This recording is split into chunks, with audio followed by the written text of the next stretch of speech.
What's up, everybody? Welcome to GoJo and Golic. Mike Golic Jr., Mike Golic Sr., Claudia Bellafato at the DraftKings studios in Boston. We got a great show for everybody. As always, make sure you download, subscribe, rate, and review us. Leave us a 5-star rating and check us out here live Monday through Friday, 8 to 10 a.m. Eastern on the DraftKings network, and from noon to 1 p.m. Eastern, wherever you hear VSiN on the radio for the best of GoJo and Golic.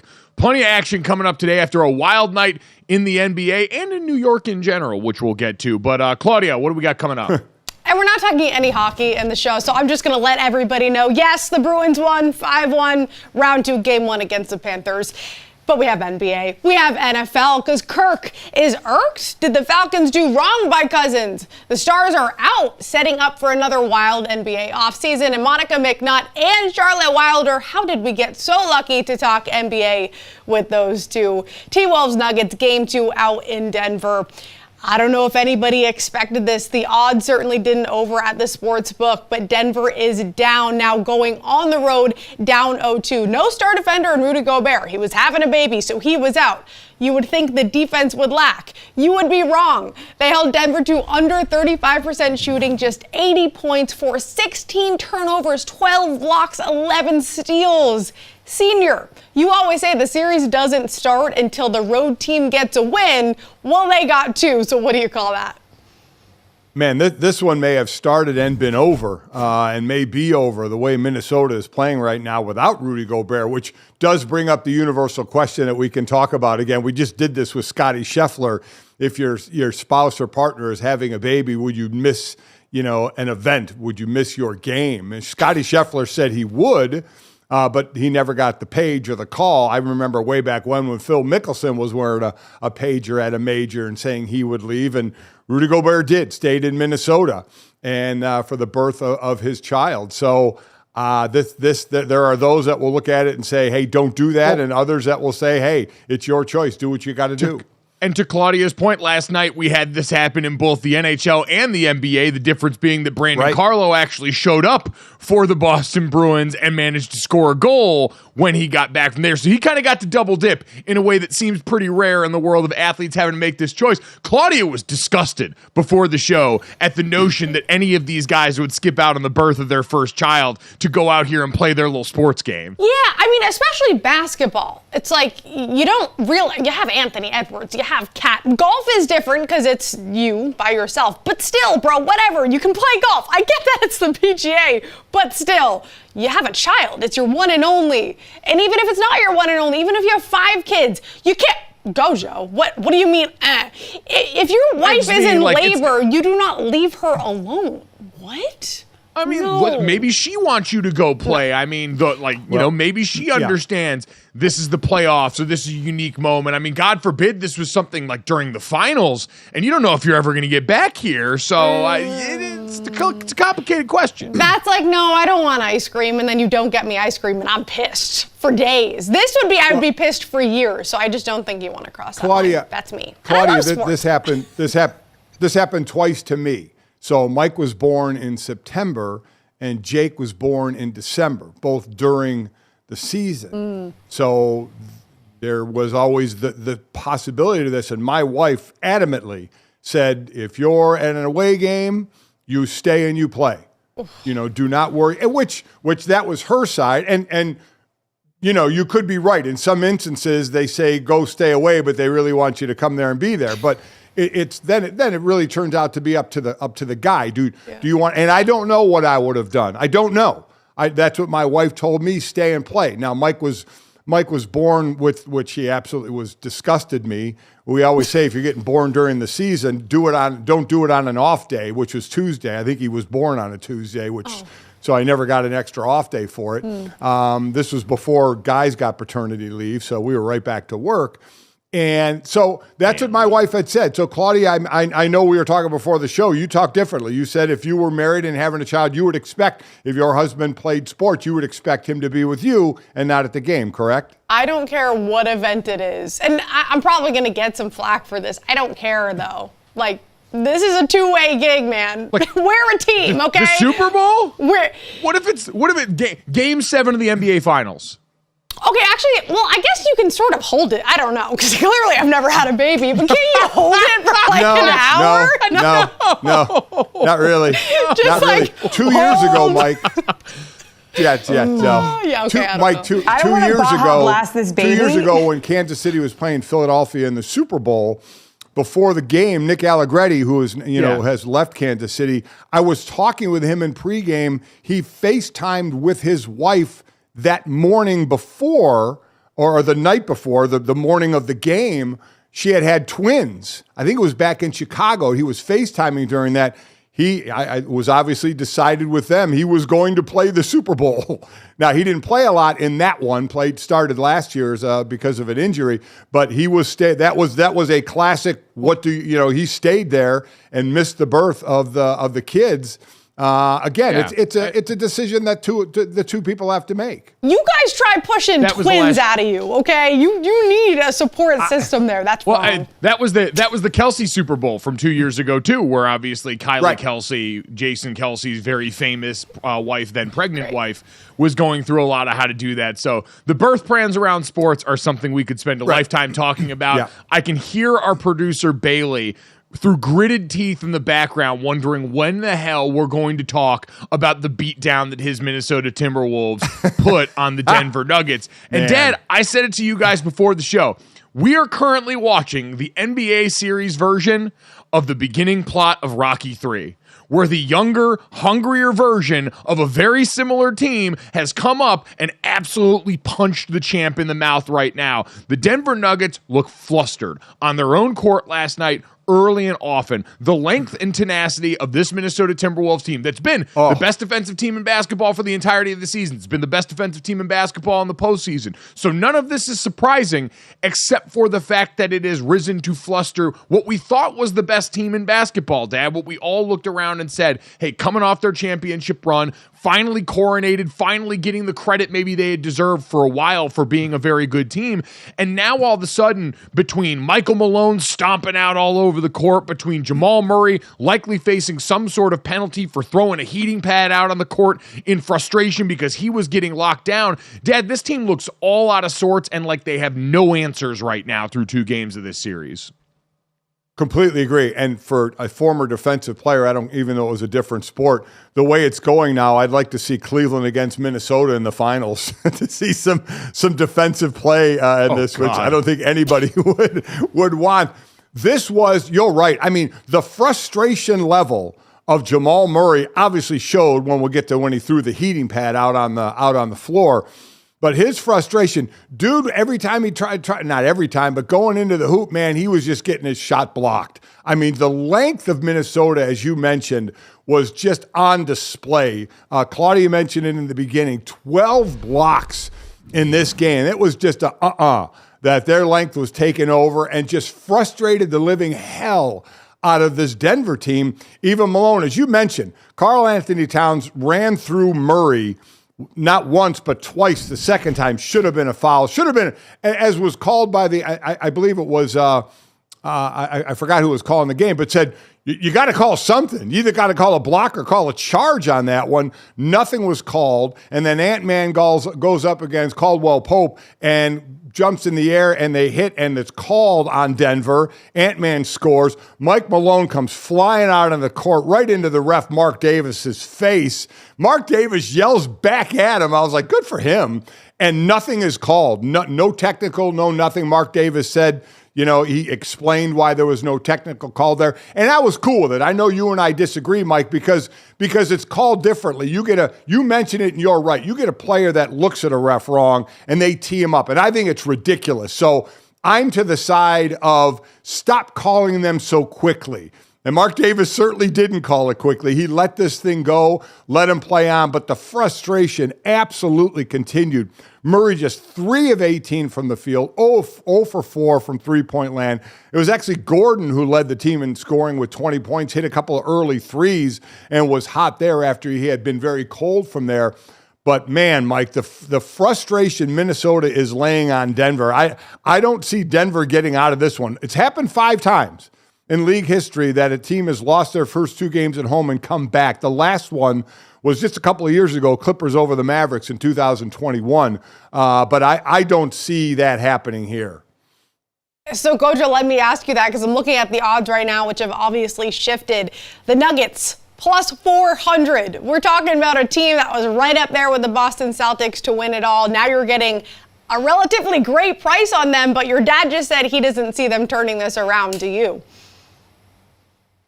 I struggle to see the path back just because, my God, Minnesota is going to be a hornet's nest when they walk into that arena. You already heard last night at the end of that game, MVP chants for Anthony Edwards on the road, Wolves in 4 chants in the waning moments of that game. Like there was it wasn't quite Madison Square Garden invading Wells Fargo in the 76ers Knicks series, but it was still a pretty loud show of force from that fan base that I'd imagine once they're back in the Twin Cities is really going to let them feel it. You're going to be whole and get Rudy Gobert back more than likely. And, maybe you can dispute what that means considering how well things looked without him on the court. But I would still say, Dad, I struggled to see the path back just because you saw last night injury pop up again. I think it was Jackson that went out in that game at one point with an injury later on in that game for the Denver Nuggets. You have Jamal Murray still not quite looking himself, and maybe it's the calf injury, maybe it's just the length in defense, but I have not looked and seen. And quite honestly, Dad, I'll be curious what kind of criticism Nikola Jokic gets coming off this series, because you are now going to be not only, probably the reigning MVP coming off this series, largely looked at as the best player in the world. And for the most part last night, Dad, in critical moments, there was never really just get the ball to Jokic to steady all this, and Nikola Jokic taking over the game to try and right the ship. That never really happened. And when you're the best player in the world, that's usually the kind of thing we expect you to do, is come in and find a way to calm this down. And even he, who after the last game talked about being frustrated, was asked what more he could could do against all of the length that Minnesota trots out. And he said, have another carbon copy of me ready to check in off the bench. Like, this is as frustrated and listless as we've seen Nikola Jokic in a while. And that's usually something that people come down on you for. Yeah, he went 16, 16, and 8 in this game. Took the third most shots. It was Murray that took 18 shots. Gordon took 14, and then Jokic took 13. So you're right. People are going to look at him and say, are you going to take more control of this game? But I tend at this point, I give way more credit to Minnesota and their length in what they've done to frustrate this team. So much so that the refs did miss Jamal Murray. Yeah. You know, when these guys go on the sideline, you see him put heating pads on and different things.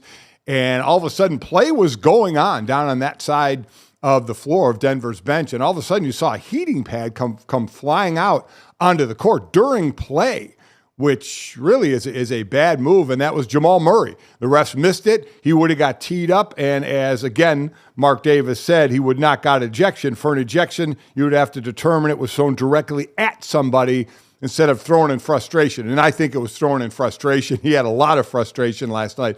But, man, that's a bad move that he's going to hear from the league about. Oh, yeah. I mean, they need to come down on him in some way because that was during play. Like, that could have seriously injured somebody out there on the court. So they've absolutely got to hit him with something there. I'd agree taking him off the court's probably not going to be it, but you never know at this point. And I think that's overall, Dad, the thing that's most interesting about this is the Denver Nuggets got such a, I think in my mind, reputation of being the steady team, of just being this unrelenting monster that last year we watched them walk down the Lakers a bunch in the postseason. This year we watched them lock down the Lakers bunch, and they never seem overly flustered. Last night they were flustered. There was a loss of composure. Like we could talk about, I was pissed no one called a technical on Michael Malone because I watched them call a technical on Anthony Edwards for just looking in somebody's direction after doing some of the coolest stuff imaginable, and I think that lack of consistency is concerning. But to me, the overall thing is, and I get Michael Malone's probably trying to fire up his team and you can skew it like that, but for the Denver Nuggets overall, it looks like a lack of composure right now. They don't know how to act now that someone's come out and bullied them. And that, to me, for the psyche of this team, they, will give them all the benefit of championship medal, but that does not look like a group that was mentally tough during that game last night amongst other things. I agree.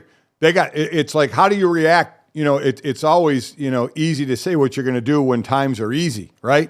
But what happens when you get punched square in the face, right? Like the old Mike Tyson quote of everybody's got a game plan until you get punched in the face. And they got punched in the face. So what? Their eyes are watering, their nose is bloodied, and how do they come back? And they kept repeatedly, Claudia, getting punched in the face. Well, I think what we have to look at, too, is that last series with the Lakers. Because, Gojo, you said they got through them again, but look at those individual games. The Lakers got those double-digit leads. The issue is, I think the Lakers ran out of gas, where it doesn't look like this Minnesota team will ever. I know that's dramatic to say, but it really doesn't seem it, Gojo. Well, and the Lakers team didn't play defense to this level either. That's the other part is, but I guess, Claudia, the reason that I had kind of excused it in a way that now seems, not the best move was because we had watched them do that last year to the Lakers on a team that ultimately won the championship. And so it looked familiar enough where both cores are largely the same, where it's like, all right, that's just the nature of this matchup and maybe not the nature of the team overall. But now for this Denver team that I thought the strength of them guys was the fact that they had so much variety in their lineup, right? You had Jamal Murray, who could be this creator from the top. You've got Aaron Gordon, who's one of the most unique offensive presences, defensive presences in terms of what he affords you from a size and athleticism standpoint from the wing there. You've got Michael Porter Jr. as the shooter, and of course, Nikola Jokic, who has the straw that stirs the drink and does everything else. And Dad, in a game like this where the other team, so much of their identity was built around, hey, we've got these twin towers down low. We've got these two bigs that we're going to use. You would assume in a series like that, the matchup would skew in favor of the reigning MVP in Nikola Jokic, or excuse me, about to be MVP, not reigning MVP. But you'd assume it was skew in the favor of Nikola Jokic, who's the most talented big man in the league right now, and yet we're watching him get swallowed whole. I agree. I mean, this is way, they always say, what's the reason? Is it bad play by one or great play by the other? I'm giving Minnesota all the credit in the world. Yeah. They're playing well, and they're forcing Denver to be bad. Denver's shooting was horrific. They shot, as Claudia had mentioned before, under 35%, 29 of 83, 9 of, I think, 30 from three-point land. There's bad shooting, and there's a direct effect from a team playing against you. And to the point that Claudia also made of leading at halftime, they've played now 7 postseason games, and in 6 of those games, they were trailing at halftime. Actually, game 1 of this series, they were winning at halftime, 44-40, and they still lost this game. This one was a joke, 61-35 at half, but we had mentioned that after the Lakers series is that just for what we talked about, that the Lakers would wear out because they didn't have the stamina that a Minnesota team does right now. So getting down at halftime to a team like Minnesota is going to be way more detrimental and harder to come back from. And it certainly, last night wasn't even a game. But as I said, in game 1, they actually had the lead, and then it was Minnesota who had the better third quarter. So this is all credit to Minnesota. And I still go back when Philadelphia lost Embiid, how they dropped from 3rd to 8th. And when Karl Anthony Towns went down, Anthony Edwards stood up and said, I am the man, and I'm going to keep this team right near the top of the conference. And he did up to the last day of the regular season, had him right there. They get Cat back, and they are flying a lot. This is a lot what we thought maybe Philly was going to do. And this is on the Western Conference side with Minnesota. It has been unbelievably impressive with what they have done without Karl Anthony Towns and now back when they got the gang together. Yeah, I think it's a reminder as for the Nuggets side, how you do the little things is how you do everything, and them starting off those games slow. Michael Malone called him out for it and said, we're not going to be able to get down like this going forward, and now it's biting him in the ass, these slow starts and the way that they approach the beginning of games.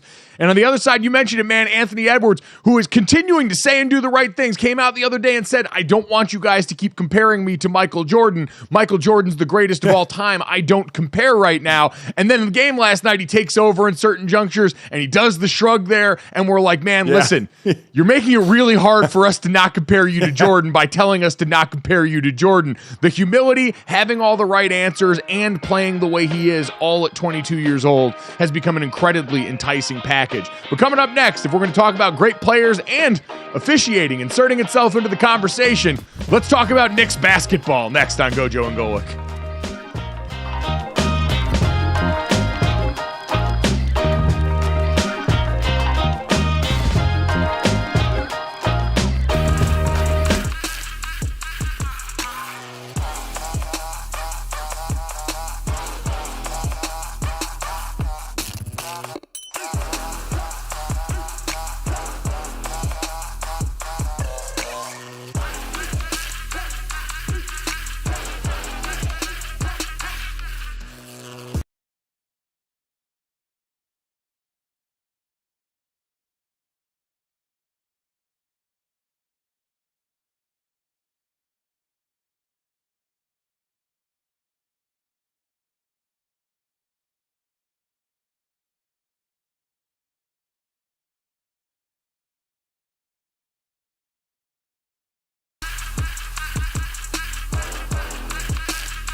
continue their winning ways in round 2 with a Game 1 win over the Pacers at home, 121-117. And yes, there was some suspect officiating, but I think it was mostly due to Jalen Brunson's 4th straight 40-point game. As you can see, 43 points for him, 6 rebounds, 6 assists.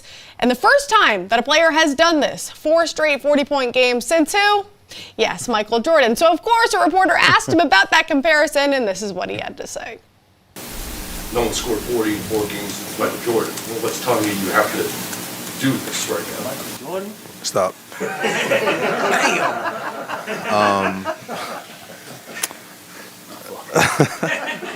I would say nothing. I'm not going thinking I need to score 40. That's not my mindset at all. My mindset is to be aggressive, to make plays for myself and for others. He also became the first player ever with 40-plus points and 5-plus assists in 4 consecutive playoff games. As you said before with Ant, it's nice to see a player that is as good as Jalen Brunson to be that humble. I don't know, do you see a little bit of MJ in him more so than Anthony Edwards, or how would you kind of put up that comparison, GoJo? No, I think Jalen Brunson's game's so different because, as Dominique Foxworth, a friend of the program, has referred to him, he's a square body. He's not a dynamic athlete the way Anthony Edwards and Michael Jordan are. He's a guy that's got to use tempo, his physicality, all these tricks that he uses to get space on offense, but he combines it with this tenacity. He combines it with this ability to operate in the clutch the way we always know at the end of the game. Like, it is not hard to find out or figure out what the Knicks are going to do at the end of the game. They're going to give the ball to Jalen Brunson, and they're going to say, our better is better than your better, even in a game where their bench get outscored. It was like 46-6 or something in terms of bench points in this game, because the Knicks don't have a bench, because they run 7 guys out there, and you've got Josh Hart being interviewed at the end of the third quarter looking exhausted, and they somehow still find another gear, Dad. I just don't know what's inside this Knicks team, but it is different than almost everyone else in this postseason, because to play the kind of minutes they have all throughout this playoff run and to weather that flurry and pace from Indiana is incredible. 46-3 was the bench scoring, But listen, the Pacers have done it all year. They had the top bench scoring team in the league during the season. They are one of the top teams scoring in the paint. At 1.62 of their points was in the paint. I know it ended up being more than that. They're a paint team. They're a bench scoring team. But you're right. You wonder at some point, does this start to wear on New York? Every one of the players except for Hartenstein played over 40 minutes. He played 36. Everybody else played at least 42 minutes in this game. And this is another one. They just came off an incredibly physical series with Philadelphia, and this is in close games. And this, again, was the same. This was a close game. This was a physical game. I don't think it's going to be as physical as the Philly series, but still.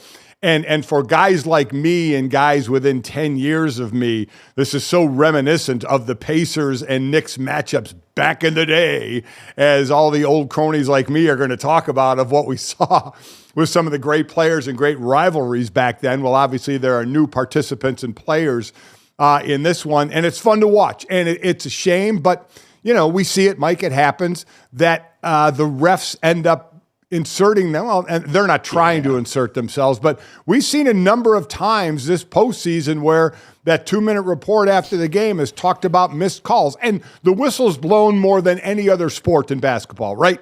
It has stopped for whatever reason in basketball more than any sport. So, and plus the amount of fouls you're going to call or things you're going to call, there's going to be mistakes, but there's some egregious mistakes. And one happened yesterday, Mike, that says is not reviewable, that I do not understand why it is not reviewable. Well, yeah, the kickball thing. No, I'll be interested to hear what kind of explanation there is with that when we talk to Monica McNutt later on in this show. Because, you had 2 big sequences in this game. The first came with about 50 seconds left. It was tied ball game, came down. The Knicks were getting ready to initiate offense. Jalen Brunson, I believe, throws a pass, and one of the Pacers defenders deflects it with his hands, and they're getting ready to go on a fast break and steal this. It's supposed to be a turnover, and the refs blow it for the kick ball that you can't review. Indiana had a challenge in their pocket still, but for some reason that call's non-reviewable. So now the Knicks get the ball back, and it's the Dante DiVincenzo go-ahead 3. So So it directly impacts the outcome of this game. And then, of course, right at the finish, 13 seconds left, they come down, the Indiana Pacers, trying to even this thing up. And Miles Turner gets called for a moving screen, eerily reminiscent of the UConn-Iowa call late in that game that sealed things there. But, Dad, here, far less egregious. Like, I know Stan Van Gundy was sort of beside himself in the booth, and I tend to agree. Like, we saw a different angle on that UConn-Iowa game where clearly it was a moving screen, and she moved well outside of the frame, and it was almost like an offensive lineman defending the cone. This one, man, it was so subtle that I don't know how in that moment you call that right as they're getting ready to initiate the offensive set and put the nail in the coffin immediately after that. Yeah, that was one you mentioned, Stan Van Gundy. He went back to those days I was talking about and mentioned a couple of guys, including, I think, Charles Oakley, saying they would be laughing at that kind of a screen of how soft it was. And DiVincenzo went down like he got, hit by a truck. And got the call. This is, again, one of those, Mike, do you not call? What if you're the other side of that? If it was technically a foul and they don't call it, are you like, well, wait a minute, if that's a foul, you got to call the foul. It's this debate will never end at the end of a game of what you call and what you don't. But when I saw that, I thought, are you kidding me? That you're calling that, and plus I the get acting that pops that went up on. by when it's egregious, but in this case, it didn't seem nearly egregious I agree. enough to where I think most people, if you hadn't called that, I don't think Knicks fans are running to the message boards or out on street talk talking about the referees after the game. I don't think it was that egregious. I listen, I agree with you. I was surprised, and like you said, in a close game like this, that turnover obviously means a lot. Just like the kick ball, there was under a minute to go. It was 1:15 all, I think. And that's one, again, I don't understand. Listen, I said this in the NFL. There are certain things reviewable and certain things that are not. They keep talking about, well, roughing the passer be reviewable. They keep saying no. I don't understand. You're reviewing everything nowadays. You can review the ball goes off of, and all that we've seen. Is it a foul? Is it marginal contact? Are we going to hear that again? You can play is stopped on a kickball. Play is stopped. So how can you not be able to review it and see where the ball goes off a player? And decide, well, wasn't kickball, went off the hand. We go back, it's Indiana's possession. So that one out. And listen, I will never come on a show and act like I know it all, because anybody that knows me knows I don't know anywhere near all of it. And I would love, I can't wait to have Monica McNutt on and ask, why isn't that reviewable? I don't understand.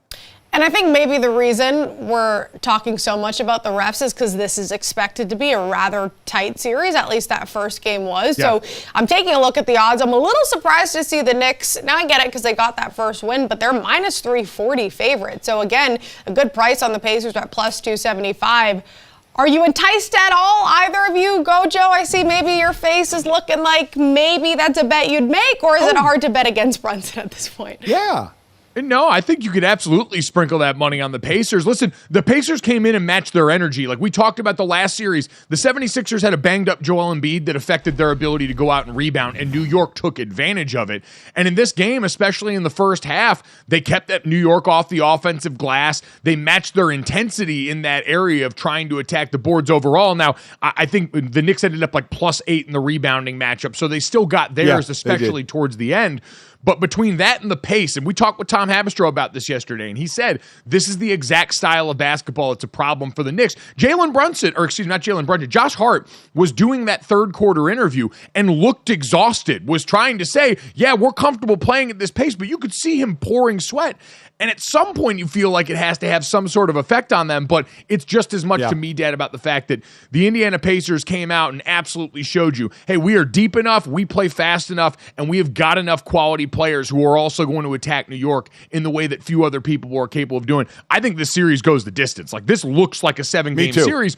Yeah. Mostly because I don't think the Knicks can win any other way. When you're going to play 7 guys and rely on Jalen Brunson to just grind it out in clutch moments, you're going to end up with a lot of games that look close like this. And so, yeah, I think the Indiana Pacers absolutely have what it takes to take this series the distance as we get started with a very exciting second round of the NBA postseason.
Despite speculation in Miami, Jimmy Butler will not be traded. That's according to Pat Riley, president of the team, and he said it a little more roughly than that. But just so you know, yes, the Heat got knocked out in that first round series to the Celtics. Jimmy did not play because he was out with an MCL. He posted a video saying, well, if I was there, we would have knocked him out. We could take on the Knicks. And Pat Riley said this.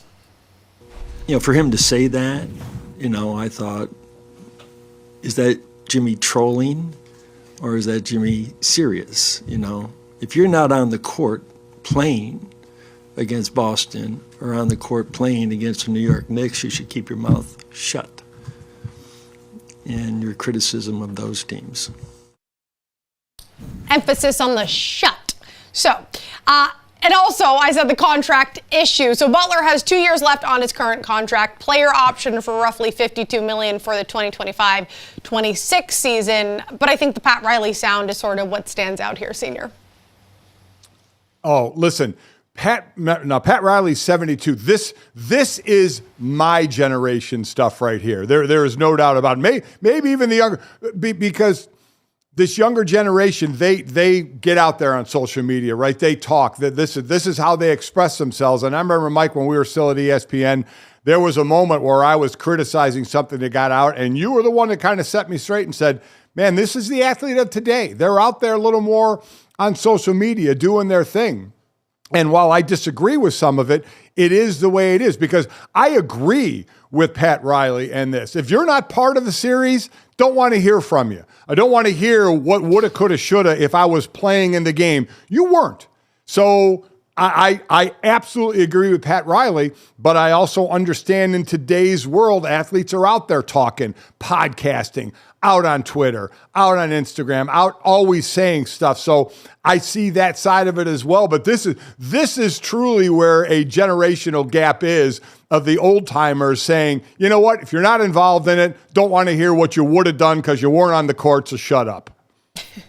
I do sort of laugh, though, because it's not like Jimmy Butler's some bench warmer who never plays. Like, he's the only reason your team's been good the last few years. If anyone's allowed to talk, it's probably Jimmy Butler. But I also do think, Dad, to this point, if anyone's going to appreciate the approach Pat Riley takes here, it's Jimmy Butler, because it's not like Jimmy Butler's some Gen Zer out there on the court. The guy approaches basketball like a 90s dude. He's one of the guys that's gone out there and been gruff and kind of approached it in the more old school way throughout most of his career. It's why we saw him butt heads with a lot of the guys in Minnesota. It's why we think Joel Embiid liked him so much when he was with the 76ers. So I think if anyone speaks the same love language as Pat Riley, it's probably Jimmy Butler. And so I looked at this, Dad, and I didn't think this was any sort of indictment on Jimmy's future with Miami. Now, he's probably going to try and ask them for an extension there. And Pat Riley basically said, this is tied to any more money we're going to give to a guy in his mid-30s is just going to be about availability. And that's been the one thing. Jimmy's missed 100 games since he's been a member of the Miami Heat. Yes. And so that part concerning to the man getting ready to make the investment. I agree. That of what Jimmy said has no effect on him staying in Miami or not. It is exactly what you said. And what Pat Riley said about it could be a 2-year, $113 million extension. Pat Riley said that's a big decision on our part to commit those kind of resources unless you have somebody who's going to be there and available every single night, which Jimmy Butler wasn't. They, in fact, used 37 different starting lineups in 89 games. That's a franchise record. So, and this happens. We talk about this in every sport. Somebody becomes a mass unit. Somebody gets hurt more than they normally do. And Butler is up there in age, and he's starting to get injured. And this is kind of a thing where you would look at and say, yeah, do we commit, $50-some million a year for another 2 years on an extension to a guy that may not be available all the time? That's a fair question to ask. I think it's as we're going to talk about this in tandem with what's getting ready to go on with Paul George and the Los Angeles Clippers, I think listening to both the respective figures from each organization talk about their team going forward is kind of a good reminder of how different the place each organization is in, because Lawrence Frank, the president of basketball ops for the Clippers, came out and basically said, we want to bring James Harden back. We want to bring Paul George back. We want this core back in Los Angeles, despite the fact that they are oft injured and despite despite the fact that they've accomplished nowhere near what the Miami Heat have accomplished during Jimmy Butler's run. But on one side, you have Pat Riley, who's incredibly sure of himself, whose entire NBA career is littered with success. That's basically unparalleled as a coach, player, and now as a head of the organization and front office. And a knowledge that as long as you are the Miami Heat, you're not going to really struggle to get people to want to come play down there, between the fact that Miami's always been a free agent destination and between the fact that the Heat culture, as much as we like to make fun of it, is always a sell to get guys down in that organization. You've got Pat Riley, who's like, yeah, I'm not going to just kowtow to whatever players out here right now at the helm because I believe I can remake us no matter what. And on the other side, you have the Clippers that are just holding on for dear life, that are ready to go into a new building and are saying, hey, we really need these guys to stay together in order to make anything happen and try and sell ourselves as a team worth watching in a town that already views us as second best. Yeah, and what are you going to do to stay together? At what price will that be, right? Because it still hinges on Kawhi Leonard. Because James Harden, I think things went better than we all thought they might go. He still pulled his disappearing act occasionally in the playoffs, shooting horribly in some games. But I think their thought is, man, if we can get Kawhi healthy, which is a big if, with that balky knee of his, of what they could possibly do, because they're all going to be a year older. Now, Paul George has a player option of over $48 million that he has till June 30th, just like LeBron. I think his is 50-some million. They have till June 30th. Do they exercise that player option, or do they become free agents? He's eligible to sign 4-year, $221 million extension. Up to June 30th is Paul George. And if he becomes a free agent, basically without diving too deep into the weeds, if he's a free agent, the Clippers can offer basically $9 more million than everybody else. Personally, Mike, I think he's gone. I think he's going to move on. I don't know how much you can trust Kawhi Leonard, who is obviously such a great player, but one of the guys that we've talked about this year, we've seen it, some top players that have been injured and how it can cost your team. And this is an injured older player. So I think it's going to be pretty tough for them to keep that band together.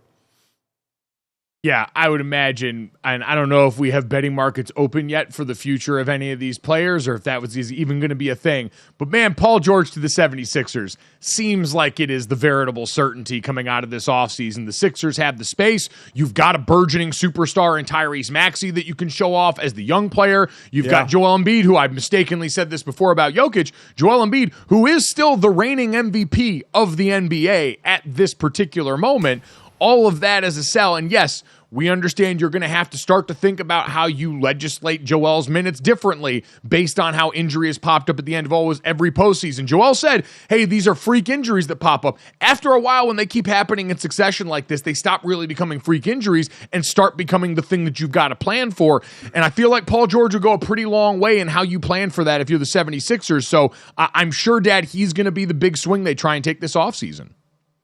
Yeah, and what a difference in how teams are going about the offseason, right? Daryl Morey basically has said, we've got a lot of work to do. We have a lot of changes that are coming. You know, we got stuff to do, where Matt Ishbia over with the Suns is like, don't look over here. Everything's fine. We know we got destroyed in the playoffs with some stars on this team, but we're good. We're right where we want to be, where the fan base just has to be saying, what the hell are you talking about? And Daryl Morey is like, listen, we got changes to make. We got things to do. And I do think Paul George is going to be one of them.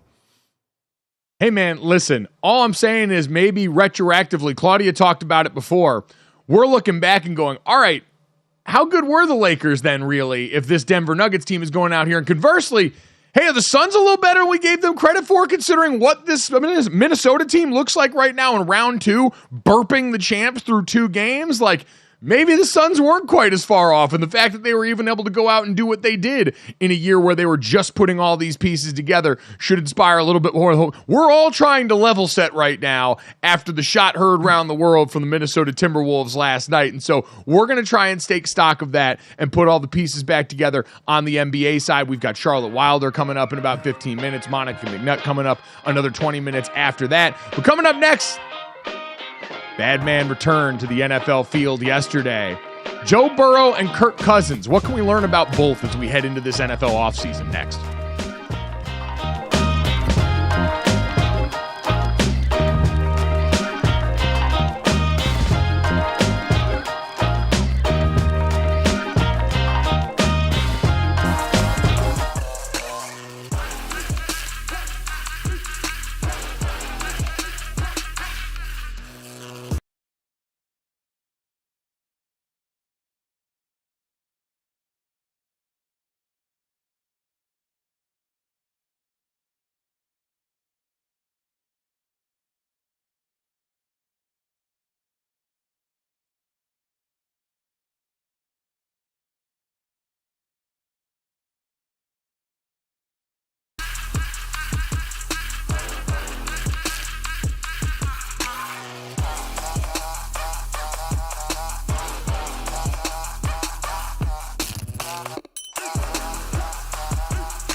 back here on GoJo and Golic, learning more about Kirk Cousins' breakup with Minnesota. According to Albert Breer of Sports Illustrated, Minnesota had told Kirk they were going to draft a quarterback high in the draft, and despite different things in the contract, regardless, it looked like he was going to be on his way in 2025.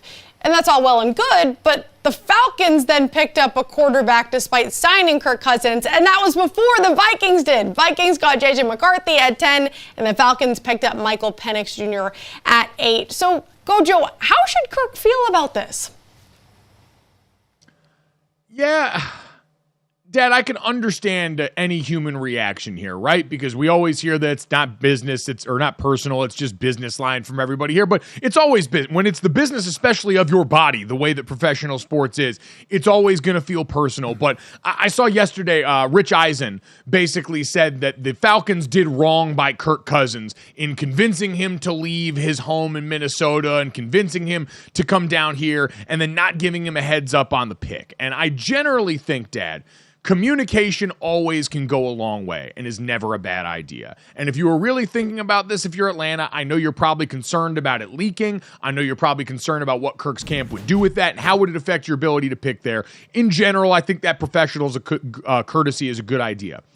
At the same time, everyone who works in a line of work where you involve with a contract understands they can tell you a million things how they feel about you. The only thing that's the true representation of that is the number on the page. And the Falcons get Kirk Cousins $100 million guaranteed over the next couple of years. So now you just got to come down here and compete. Like, that's it. You are not owed anything by this organization at this point because you're not some legend of this organization. You're not a future gold jacket. You're Kirk Cousins coming down here. You're a very good quarterback who's been paid like it right now, but you're also 34 and coming off an Achilles injury, or 35 and coming off an Achilles injury. And so I can understand the organization not catering their entire lifestyle to this one player.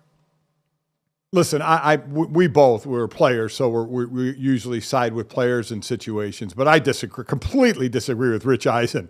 It's a business, man. It's a business. And any players I talk to now, I always say, don't let it get personal. And as you said, and I went through, it's easier said than done to not take things personal. So you do. And there's a few tentacles there. Terry Fontenot, the GM of Atlanta, was with New Orleans when some guy named Patrick Mahomes was coming out in the draft. And they kind of made it known, we're talking about the draft and information, that they were looking to draft that guy. So it was kind of out there. And what happened? Kansas City jumped them and took Pat Mahomes. So teams keeping things close to the vest during the lying season, I have no problem with. Sorry, gang, players are owed nothing. Nothing. If you want to sit there and say they should do this or they should do that because it's the right thing to do, great. But this is a business, and Atlanta said, we are going to protect ourselves here because obviously they're looking ahead to the next couple of quarterback classes, and if they don't think that the value is out there, then they were going to grab a guy that they think the value is there to do the Green Bay thing of keep a first rounder behind another quarterback for maybe a couple of years and then put him forward because we think that's going to be our best option going forward rather than waiting to draft another quarterback. And oh, by the way, they're going to be a better team. So a lot of people don't think they're going to be picking 8th. Now, if you're picking in the late teens or the 20s, that complicates the situation even more.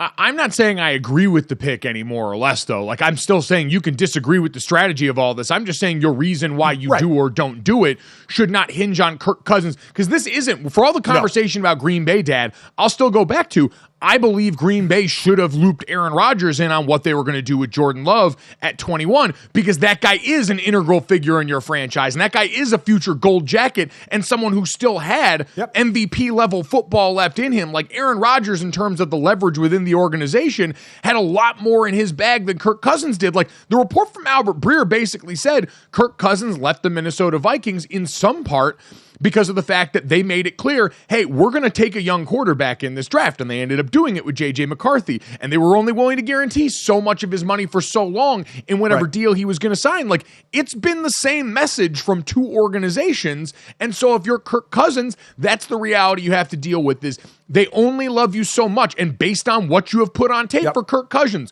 you're in a position where you were coveted as a 35 going on 36-year-old quarterback who's never won an MVP, won one playoff game, but been remarkably consistent, even coming off an Achilles. Like, you were still valued that much.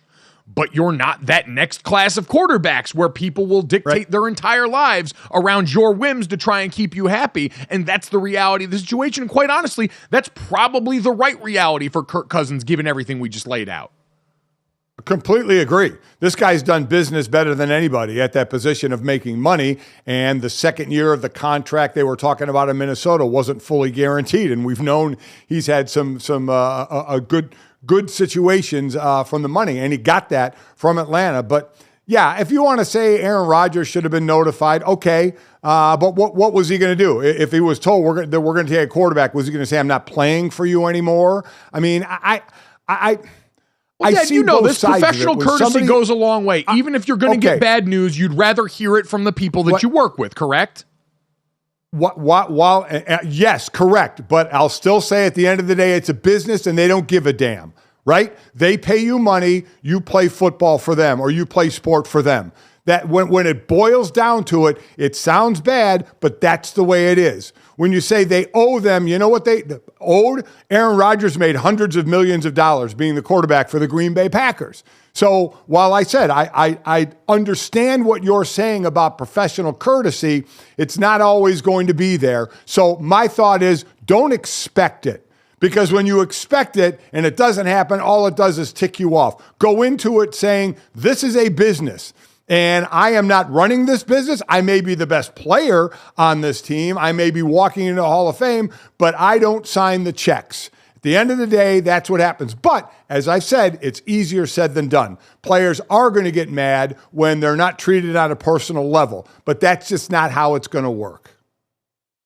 The best organizations, I think it does work closer to that, though, because they understand this is also a business of managing people, and you get the best out of people when you understand your teammates. The Green Bay Packers clearly, after all that time, did not understand the nature of Aaron Rodgers, and it made those last few years very, very rocky for them in a lot of ways. Now, we learned that it tended to be a lot more about him than anything else, but that's besides the point in that. So it was just interesting, Dad, watching that on one side and watching Joe Burrow coming back for the Cincinnati Bengals on the other side, and how different the other half lives. When you do have one of those weapons at quarterback that is different from everybody else, where him walking back out into the field is this immediate boost to everybody involved, where he ends the season with a wrist surgery and comes back now, and as soon as you insert him into that lineup, they're instantly a championship contender again, versus on the other side with Kirk Cousins right now, we're having a lot more of these conversations about bruised egos and plans because the Atlanta Falcons, listen, it's not like the Bengals are any more or less inept of an organization. They've been one that's largely been dragged kicking and screaming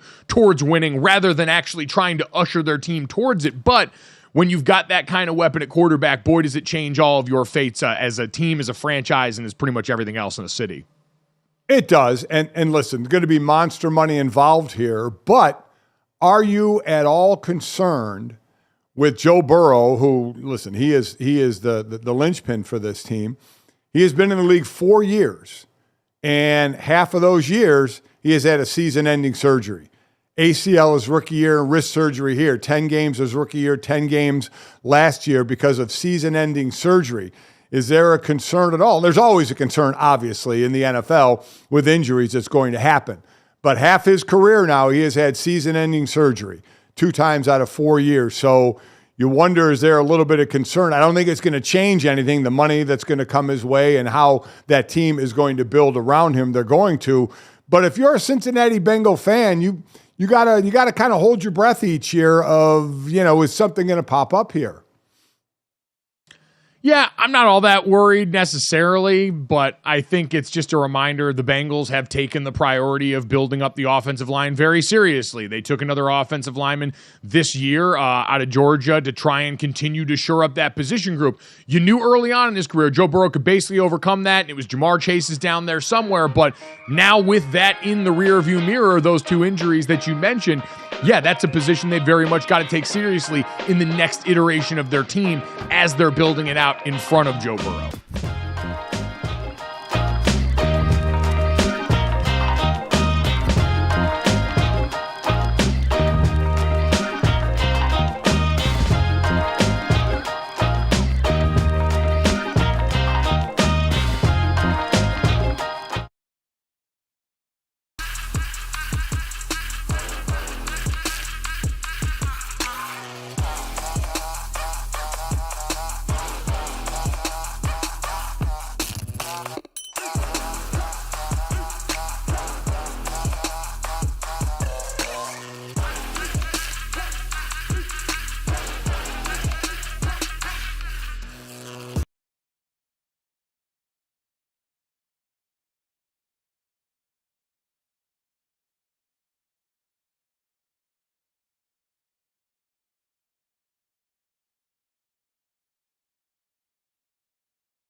All right, welcome back to GoJo and Golic. Mike Golic Jr., Mike Golic Sr., and Claudia Bellafato. Coming up in about 20 minutes, Monica McNutt going to join us, ESPN basketball analyst.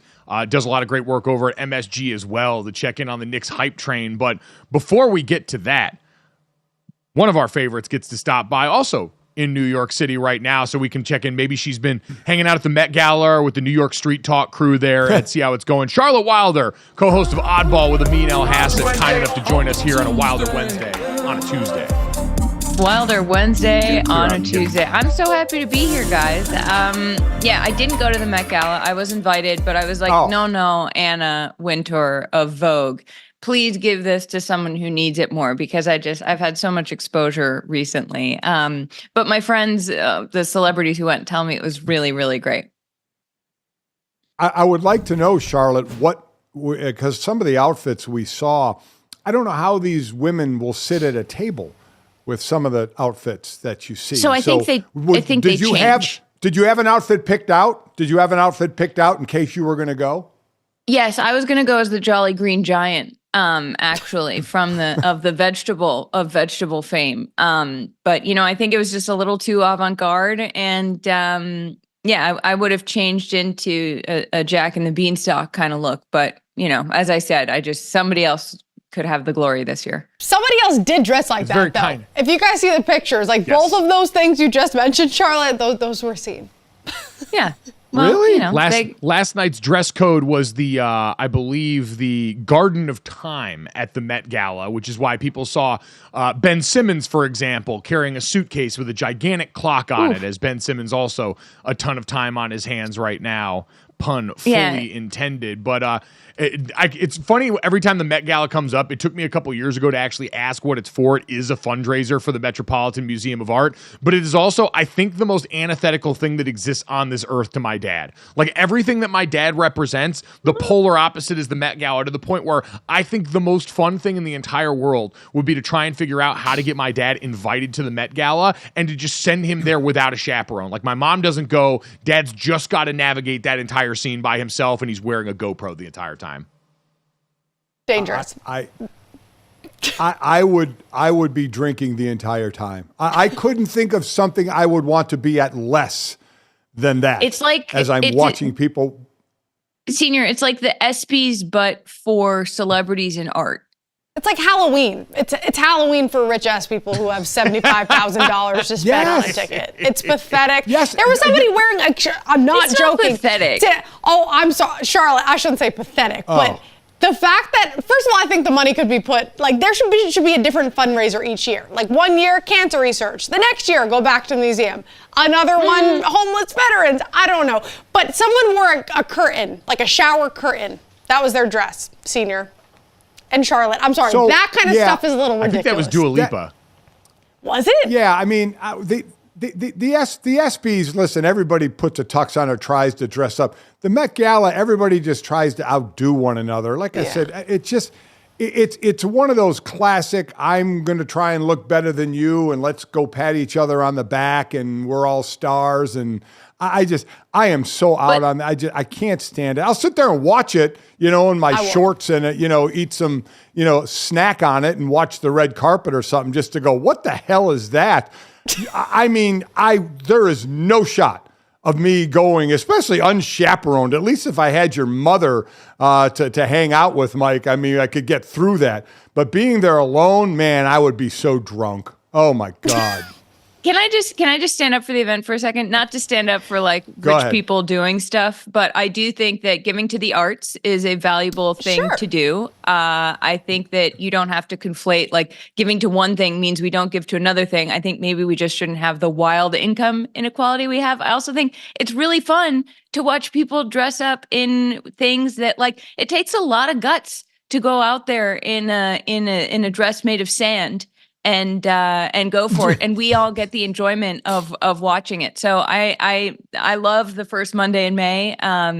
Also, you get a lot of great gossip and a lot of stuff happens there that Taylor Swift has written about in the past to bring it all full circle. I'm not hating on the Lawrence. There's a lot of references in Getaway Car that have come from this event, and so we should all be thankful for that. One of the best songs in the catalog. Yeah, I don't want to get any people thinking I'm against the arts. I love art. I create art myself. I always have, but I'm just saying it bothers me sometimes to see how much money that these people have. And like, there's a lot of massive issues in the world that we're not delegating the money to. But the arts, there's nothing against the arts. That's all I'm saying.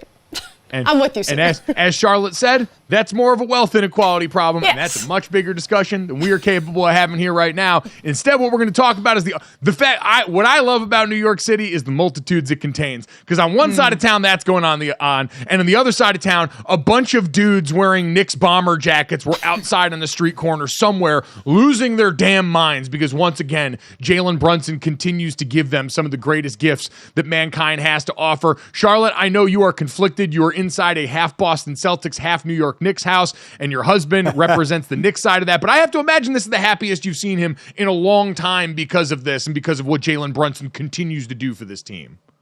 I mean, Jalen Brunson, this is his fourth 40-point game in the playoffs. It is true. It sort of defies what it defies logic in a way, because I think I've talked about this on here before with you guys, but he's smaller. I think also the Knicks and Knicks fans are conditioned to think if something can go wrong, it will.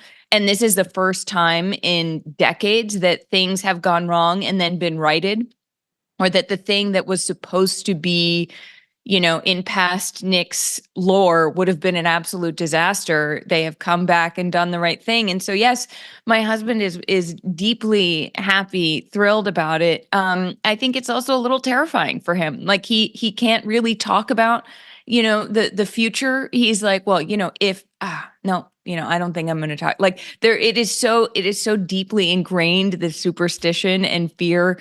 And yet here's this team coming along, giving them the one thing they haven't had in a long time, which for Knicks fans is hope. They're giving them hope. So along those lines, Charlotte, which side would you go on here? Mike and I and Claudia, we talked in the first hour about how they have no bench. I mean, this is basically 7 guys that all the starters, save for one, played at least 42 minutes. The odds of Jalen Brunson coming back down to water level of he averaged 28 points a game in the regular season and not hitting that 40, of him leveling down and the Pacers actually getting in this series and maybe taking charge in this series, or Brunson continuing, this 40-point run?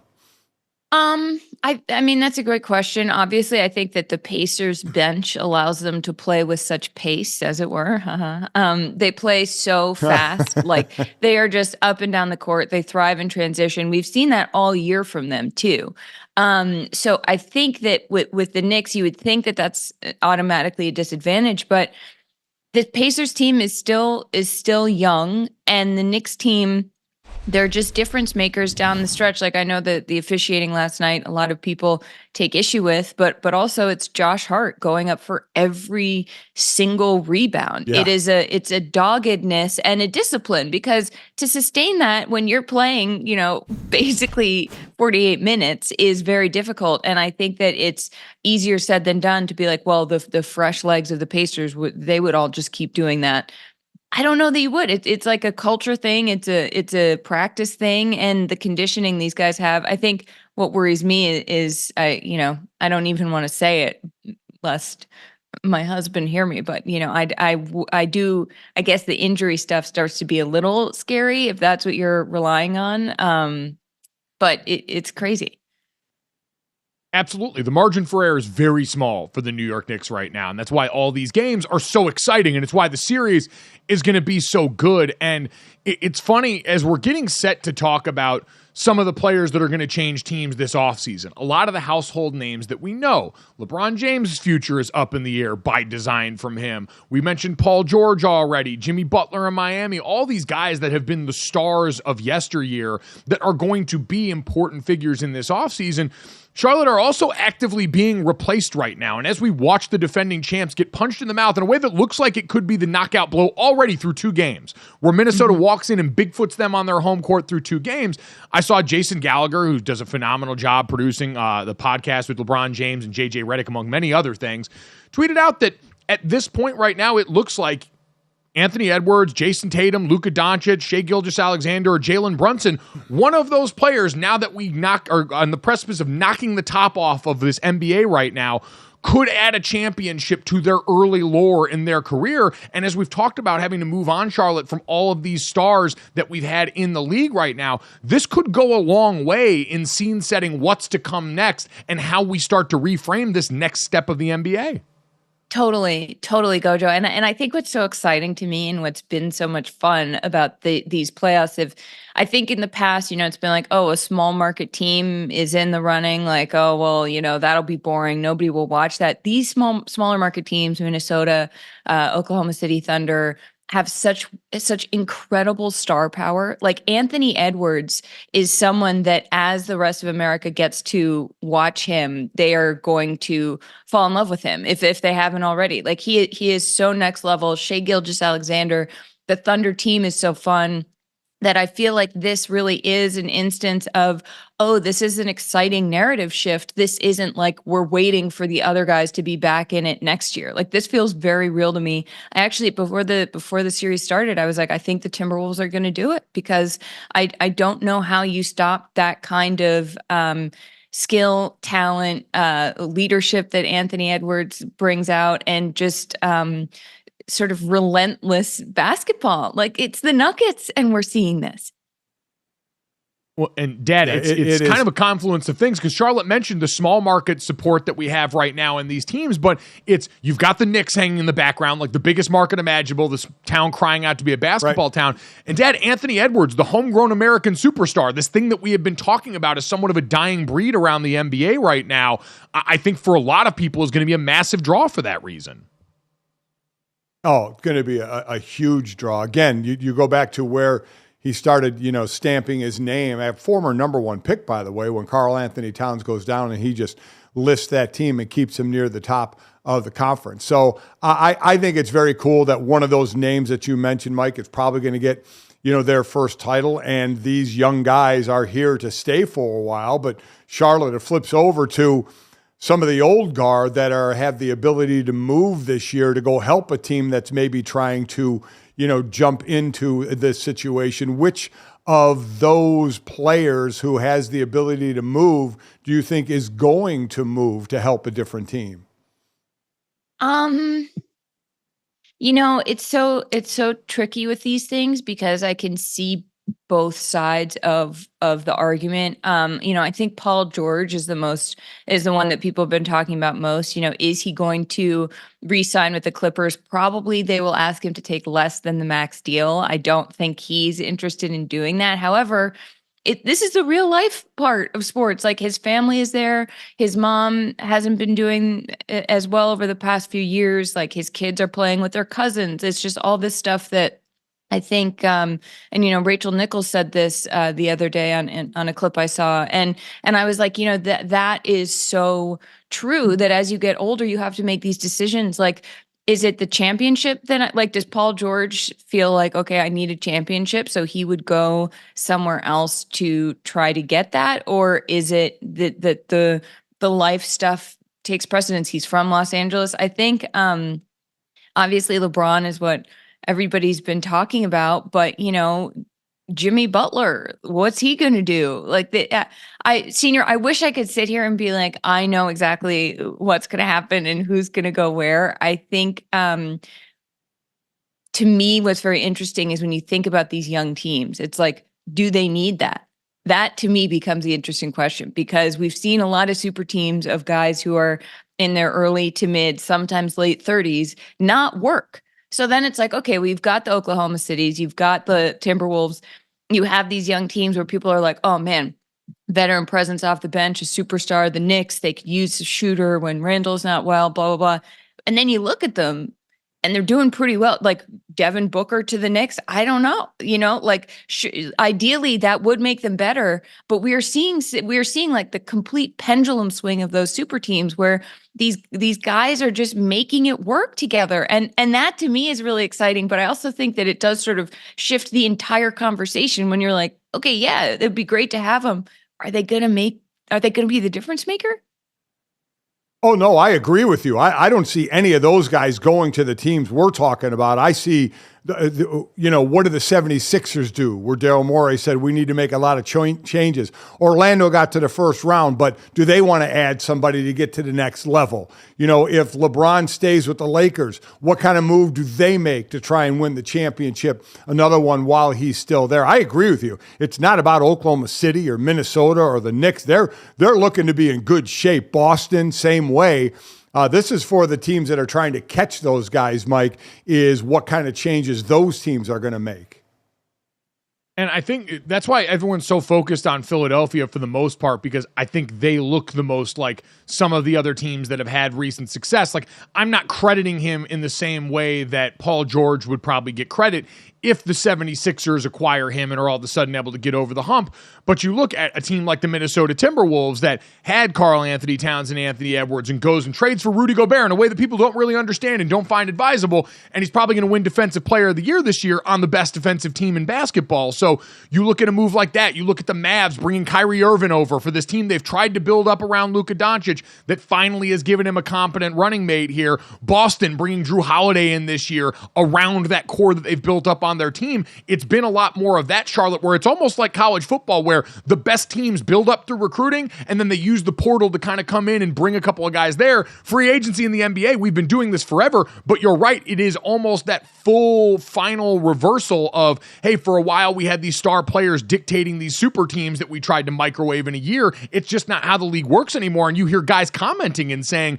yeah, we haven't had as much time together as X team over there that's had their core of players and gotten. Joel Embiid was the one talking about it. He said, every year my supporting cast has changed. It's not like Denver where these guys have been together 5-6 years and gotten to learn each other. And that being something that players and stars now value is really the ultimate culture shift. Well, it's sort of the ultimate, like, hey, this is a team sport still. After all of the recent years of highlights and individual stuff, it's like, oh, hold on a second. Chemistry and knowing each other does play a role. And you're right, Senior. I didn't mean, I think it's just ingrained in my head about the way we talk about it, about smaller market teams that are young, like the Timberwolves and like the Thunder. You're right. After this run, they're not going to be the teams people are talking about. But I still think that there is a little bit of this feeling of like, well, if there is a star available and they are young, they could just get better. And that is the thinking that I think is shifting. I feel the Orlandos and the 76ers conversation is so fascinating to me because I don't, Gojo, as you were saying, I don't know that you can just bring a star in and fix that. I feel like teams are building now sort of more from the bottom up. And I really hope that we get a juicy, gossipy offseason story like we had with James Harden and Daryl Morey last year. Like, I just really hope that there's a lot of of drama and intrigue, and the rumors fly, and we get what this league is known best for, which, Gojo, is gossip.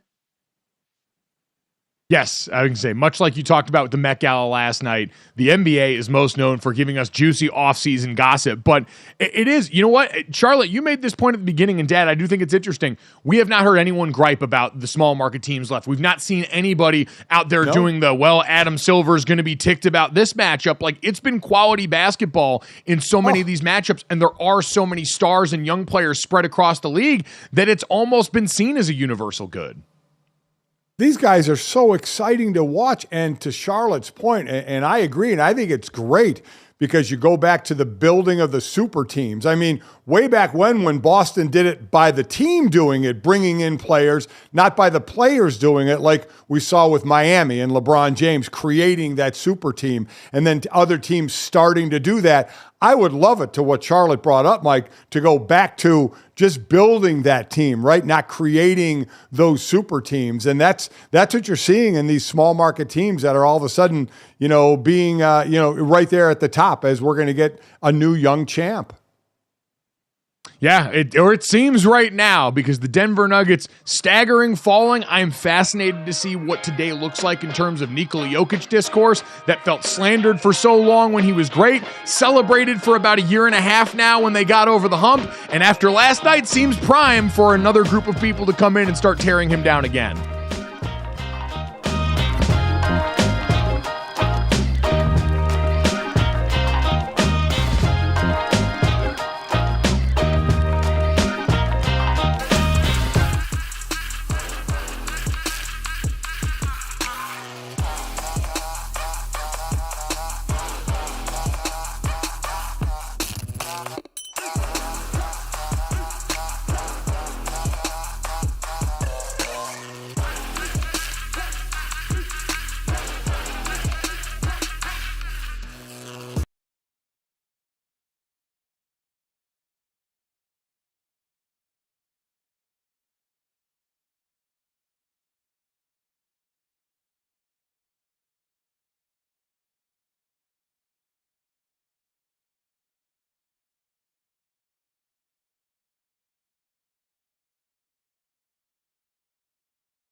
Welcome back to GoJo and Golic. Thank you to Monica McNutt, the voice of the New York Knicks on radio, kind enough to join us here in the last segment and talk some ball with us here.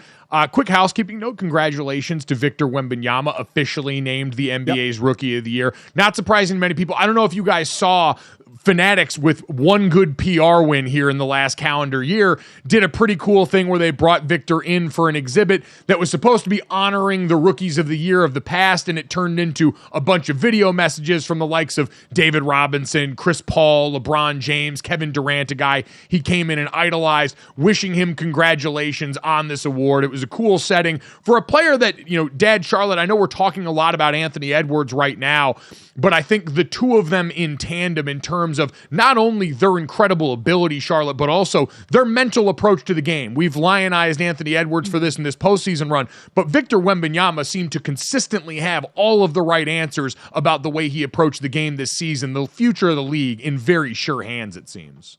Yeah, Victor Wembanyama, I mean, we talked about this on Oddball. Amin's always like, if there's hope for the All-Star game, it's Victor Wembanyama, because he actually cares and he wants it to be good. And I think that's how he approaches everything. He is I don't want to say freak of nature because that sounds negative, but I mean it in the highest possible compliment. Like, of course he's Rookie of the Year, because he was also nominated for being Defensive Player of the Year. I don't think he will be, because you kind of have to be on a good team. And, he just sort of puts his hand up and he's Defensive Player of the Year because you can't shoot over that. I think seeing him bloom over the next couple of years is going to be amazing. I hope that the Spurs, Pop, get some guys who can pass him the ball. Just get him the ball. Just give him the ball. Right. Yeah. I mean, that's what I talked about early in the season, is how long can this team, what will it take to build into having what's going to be the best player in the league around him. 21 points, over 10 rebounds, almost 4 assists, just under 4 blocks, over about 1.5 steals a game. It's ridiculous. And this is a team, Mike, that's pretty used to having rookies of the year, right? Tim Duncan and David Robinson both won this award as well. So the big men rookie of the years is something San Antonio's done in the past, and we know those teams built the championship teams. Let's see if they can do the same thing with Victor. They've got a nice piece to build around there. Victor Wembanyama averaging 21, 10, 3.9 assists, and 3.6 blocks per game. The last player to average 20, 10, 3, and 3 in a single season was Shaq in his 99-2000 MVP season. So that's the caliber of player that we're working with in a completely different way, in a completely different package, no doubt, than Shaquille O'Neal, who was another one of those video messages in there. But Claudia, this is a one of one. He was billed as the best prospect since LeBron James coming into the draft, and somehow I think managed to exceed it in my mind, given the lack of basketball we had seen him play before. The stat that is freaky to me is the fact that he's the first player in history with 250 blocks and over 100 three-pointers. And we talked about the fact that it's not just him being as tall and big as he is, but the fact that he has handle. That's not supposed to be. You're not supposed to have that many blocks and handle the ball and make the threes and do whatever you want in the paint. I agree with you. I think he has absolutely over-exceeded expectations. I'm so excited to see what they do around him, because I do hope they help him. It's nice for him, but even like he said, this is a great award, but I want to win. So getting the same record as you did last year, isn't what the team wants as a whole. So I just hope they put the pieces around him.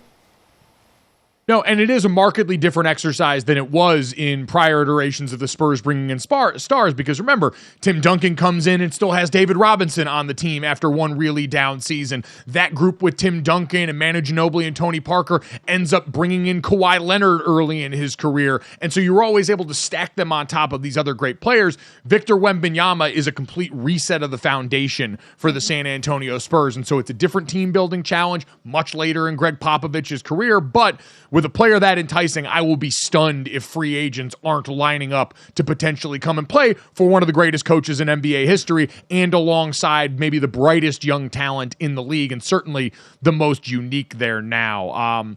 Charlotte, while we had you here, though, I did also want to tap back into, we talked a lot about the roast of Tom Brady yesterday.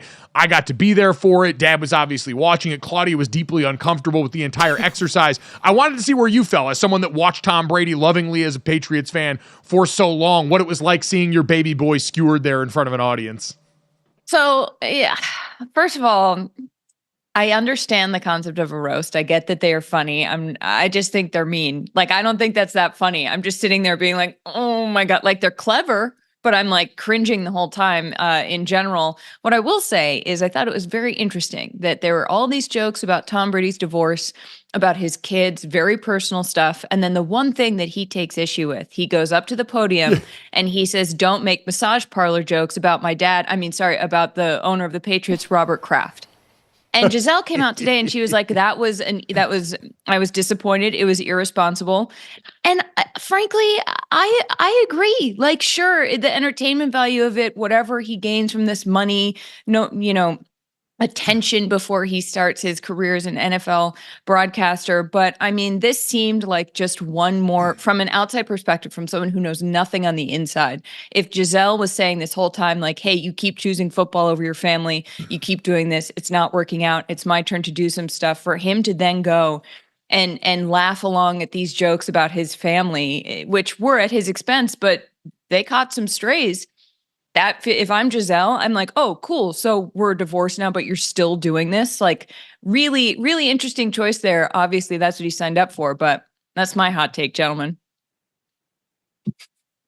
Yeah, I'm sure I know Claudia cringes when in uncomfortable moments as well. I listen. I'm one of those. As I said, I think it was two separate things. You had comedians, professional comedians there, even though I didn't know a lot of them. I think we're extremely happy to be back to doing something like this, in a cancel culture that we have. If you say one wrong thing, I think they were happy to be doing this. And for the players, that was like being back in the locker room again. This was locker room talk, which can be unbelievably childish and ridiculous at times. I don't mind these things. People sign up for them. They know what's going to happen. It doesn't mean you have to like it, but you know it's going to happen. I know Aaron Hernandez's significant other came out and talked about how repulsed she was at this, and because there was nothing that was off limits. But that's what happens in these. I do think, Claudia, these are things you either like or don't like, but either way, you understand if you agree to do it and you're there, that there is going to be shrapnel everywhere. Oh, this was my first roast experience, so I was shocked to see the other people catching strays, though. I'm like, poor Gronk is just sitting there. Everybody's calling him a dumbass. Yeah. What did he do to get? Gronk can handle it. Gronk can handle it, but then, everybody was catching strays. I didn't realize that's how it went. Whoever spoke then would get attacked. I'm like, oh my God. Because at first I'm like, why are they giving Belichick crap? Like, that's not fair. This is not the roast of Belichick. And then I realized that's what the shtick was.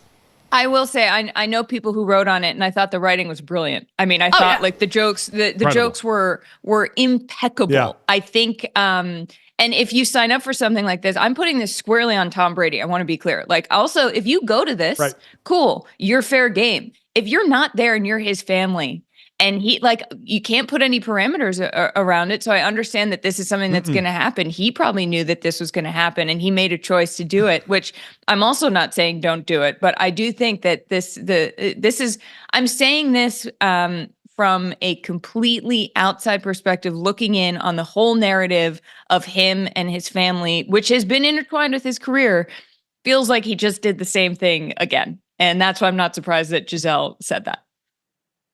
Well, I mean, there's no doubt this is going to benefit the next phase of his career. And you could tell the one thing I think reflecting on it more that shined through to me is Tom Brady looked like he had practiced and gotten ready for this a lot. Like the preparation that was the hallmark of him as a player seemed to shine through in his delivery here. And as he's getting set to try and show people, I can have a personality, I can have opinions, I can do all these things, transitioning into a broadcast role, this is a really interesting jumping off point. And now also a point where I feel very old because I realize the 7 or 8 year age gap between me and Claudia was littered with Comedy Central roasts that were a huge part of my childhood and in no way a part of Claudia's.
All right, guys, time to finish off the show the way we always do. This, that, and the third. 3 quick stories to send you off into the rest of the day. As always, download, subscribe, rate, and review our show. Leave it a 5-star rating and check us out here live Monday through Friday, 8 to 10 a.m. Eastern. Make sure you download, subscribe, rate, and review Oddball, Charlotte Wilder, Amin El Hassan, every day but Monday here on the DraftKings Network and wherever you get your pods as well.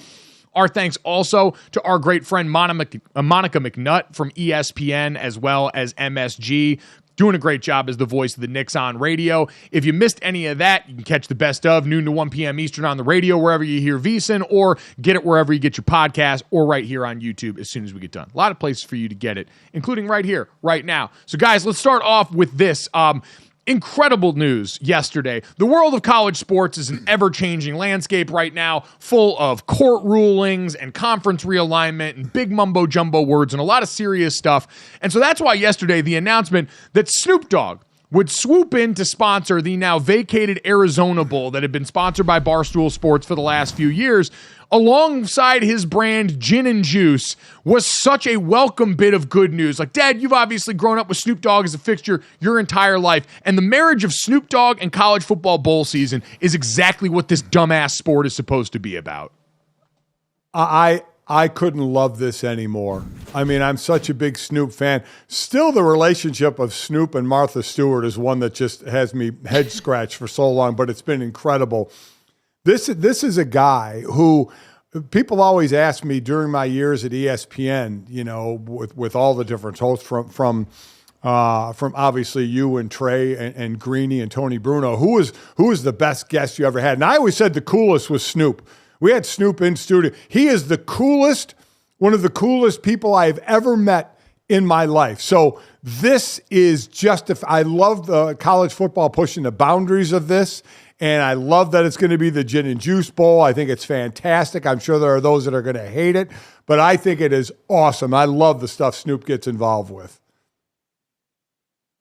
Listen, I feel like this already existed. That's how right this seems. Do you know what I mean? Like this, if you told me like, oh, Snoop has a Gin and Juice Bowl, I would have been like, for sure. And then it was announced yesterday and I was like, oh, that's news. So it's exactly what you said, Mike. This is what we want from college football. We want like the Cheez-It Bowl. We want the Snoop Bowl. We want the things that we can, I mean, what's he going to do for entertainment around this thing, guys? I mean, if I'm a college player, I'm like, please send me to Arizona if I can't be in the playoff. I tell you what, if I'm a broadcaster, because I don't know, this doesn't have a network that it's necessarily tied into the way the other ones are all on ESPN. Right. So if you're looking for a broadcaster, because I need to right an historic wrong, I've told the story on the show before. Snoop Dogg came and played at Club Fever in South Bend. God rest that place's soul. And I had the opportunity to go down with Snoop Dogg after and smoke weed with him, and I didn't because I was afraid of getting random drug tested here, and I've regretted it ever since. So Arizona Bowl, if you need a broadcaster who also will get high with the face of the bowl, I got you on that one. I've got experience in ridiculous bowl games, and I'm happy to help out and lend a hand here in this case. Yep. Claudia, you look stunned, by the way. You haven't heard that story, huh? What? Wow. Oh, yeah. How? I'd quit my job to smoke. I'm kidding. I don't smoke. Don't drug test me. I don't. Well, you could if you wanted to, because I don't smoke. I have a heart problem. I can't. Listen. But that is wild. Wow. That's Mike. Come on, man. Claudia, as parents, me and Mike's mom were mad at him. So why didn't you smoke with him? Snoop Dogg. Come on. You freaking loser. What are you doing? Again. Yeah. That's awesome. Yeah. Well, hopefully at the Arizona Bowl is when we're getting that chance again. So the Gin and Juice Arizona Bowl sponsored by Snoop Dogg. If you're looking for a commentator, your boy's got some free time on his hands. Claudia, let's get to that and get to another ridiculous statement. Yeah, so Gilbert Arenas is out here just making everybody pissed off because, one, he said that you should play in a playoff game and not go watch the birth of your baby son. Rudy Gobert situation. Now he's coming out here saying that he stole an engagement ring back from his former fiance. So he spent $400,000 on a diamond ring, and then 8 days later after proposing, they broke up. So he went on a show and admitted he got back with her just to switch out the ring with a fake one. The fake ring was $10,000, which just goes to show how much money I don't have. But I mean, this is this wrong, Charlotte? Like, should he have asked for the ring back? Should she have given it back? This whole situation is so bizarre to me. Yeah, it's not right. I wouldn't say, Claudia. I think Gilbert loves to just tell stories like this and needle people, and this is his whole brand of being like, how can I shock them next? I don't have much to add because what? Like that's what he wants. The reaction he wants is for everyone to be like, he stole a ring, and I'm like, well, I'm just scratching my head, folks. I guess it brings up the larger question of if someone has a failed engagement, is there an expectation to return the ring? Is it right to ask for the ring back, especially if it's above a certain value? You're firmly no, Charlotte. You give that. You are giving that and saying like we're engaged. Well, I guess it depends what happens. Maybe it depends what happens. I was going to say, I think it's largely circumstantial. Like if there's infidelity on the side of the person receiving the ring, I would say it's appropriate to ask for that back. If it's normal circumstances, there's part of me, Dad, that thinks this is the cost of doing business. I am one of those. I would have to see who broke it off, right? So if the guy gives the young lady a ring and then the guy screws up and the engagement is off, I could see keeping the ring, but if it's amicable, if it's mutual, or if the young lady does something wrong, I mean, then in that case, you got to give the ring back. Is there a cutoff line of how many days or months go by if it's an amicable breakup that you have to give the ring back, or don't you? Well, if you're on The Bachelor and you don't last more than 2 years, you have to give it back. So maybe we should go by Bachelor rules. That seems fair. There we go. Like Price is Right rules in real life, Bachelor rules for relationships. Yeah. Probably the exact opposite way you should conduct yourself in any relationship, but Neil Lane law applies here, and that man is going to come and collect his jewelry. You can be damn sure. Claudia, speaking of a couple that might be handing in its jewelry pretty here soon, let's get to the third. Some weird stuff going on in the Mr. and Mrs. Met marriage. Yeah, Mrs. Met tweeted out, my content is moving. For all of my updates going forward, please follow Mr. Met. Has somebody checked on Mrs. Met? Because this is sketchy to me. I get that some couples do the combined social media, but this seems a little fishy. I don't know, Gojo. Claudia, Charlotte, I think this is pretty clear. Mr. Met went through Mrs. Met's phone and found some stuff that he didn't really vibe with here. And so this is probably the first thing mandated in marriage counseling for the two of them. Or hear me out. This is a Kate Middleton situation and the palace is hiding something and we have to make sure that Mrs. Met is okay because somebody check on her. Somebody check on Mrs. Met. I'll do it. I'll go. I'll be right back. I'm going to go check on Mrs. Met. I mean, I'll volunteer to check on Mrs. Met. Hubba hubba. These are mascots we're talking about, correct? Yeah, but Mrs. Met is hot. She is hot. Mrs. Met's toting that wagon. Understood. Mrs. Met is the Robin Hood in the Disney version of Robin Hood hot. It's probably a dude underneath there.